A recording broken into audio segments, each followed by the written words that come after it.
ಅವರು ಅವ್ನ ಕಲಾಕಾರ ಮುತ್ತಿನ ಮಾತಕ್ಕೆ ನೀವು ಒಟ್ಟ ಇದು ಮಾಡಬೇಡ್ರಿ. ಮತ್ತೀಗ ಬಾಬಾ ಹೇಳ್ತಾನ ನಾವು ಇವತ್ತು ಯಾವ ಉದಯವಾಣಿ ಯಾವ ಪೇಪರ್ ಓದ್ನಿ ಅದು ನಾನೇ DC ಆಕಾಂಕ್ಷೆ ಅಲ್ಲ ಸಿಕ್ಕರ ಪಂಚಾಯತಿ ಚೇರ್ಮನ್ ಹಾಕೋಣ ಸಿಕ್ಕರ DC ಬ್ಯಾಂಕ್ ಹಾಕೋಣ ನಾಳೆ ಜಿಗಿದು ಬರ್ತಾನೆ ನಾವು ಜಾರಕಿಹೊಳಿ ಮನ್ಯಾಗ ಬಂದು ಕಾಲ್ಕೊಂಡು ತಗೊಂಡ್ತಾನ ನಾವು ನಾ ಮಣ್ಣು DK ಶಿವಮಣ್ಯಾಗ ಏನಂದ್ರೆ ಒಬ್ರು ಮುಂದೆ ಹೇಳ್ದ ಮಣ್ಣೆ ನಾನು ಅಧ್ಯಕ್ಷ ಅಂತ ಹೇಳಿದಂತ ಇಲ್ಲಿ ಬಂದ ಪೇಪರ್ಸ್ ಕೊಡ್ತಾನು ನಾನು ಅಧ್ಯಕ್ಷ ಆಕಾಂಕ್ಷಿಲ್ಲ ಸಿಕ್ಕರ ಮಂದಿ ಜಿಗಿದು ಬರ್ತಾನ ನಾವು.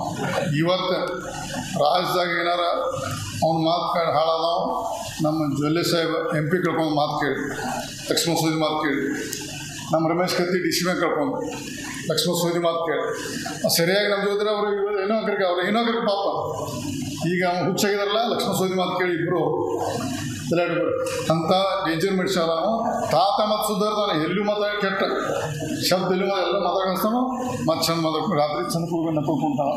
ಅದಕ್ಕೆ ದಯವಿಟ್ಟು ನೀವು ಈ bank DC bank election Mahesh ಕುಂಟು ಬಿದ್ದಿರ್ಬೋದು ಈ ಹತ್ತನೇ ಭಾಗ ಡೈರೆಕ್ಟರ್ ಅವರ ಜನ ರಮೇಶ್ ಜಾರಕಿಹೊಳಿ ಅವರನ್ನ ಬಹುದಿನಗಳಿಂದ ತಿರಸ್ಕಾರ ಮಾಡಿದ್ದಾರೆ. ಆ ತಿರಸ್ಕಾರದ ಅರಿವು ಅವ್ರಿಗೆ ಇನ್ನೂ ಆಗಿಲ್ಲ.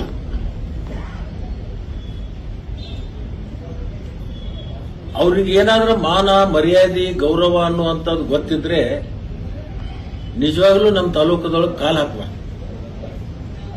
ಅಷ್ಟು ದೊಡ್ಡ ಪ್ರಮಾಣದಲ್ಲಿ ಅವಮಾನವನ್ನ 23ರಾಗೂ ಮಾಡಿದ್ದಾರೆ ಜನ. ಮೊನ್ನೆ ನಮ್ಮ ಜಿಲ್ಲಾ ಮಧ್ಯವರ್ತಿ ಬ್ಯಾಂಕಿನ ಚುನಾವಣೆಯಲ್ಲಿಯೂ ಕೂಡ ಮಾಡಿದ್ದಾರೆ.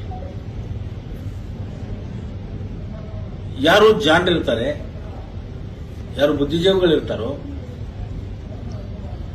ಅಂಥವ್ರಿಗೂ ಎಲ್ಲ ಸೂಕ್ಷ್ಮತೆಗಳ ಅರ್ಥ ಆಗುತ್ತೆ.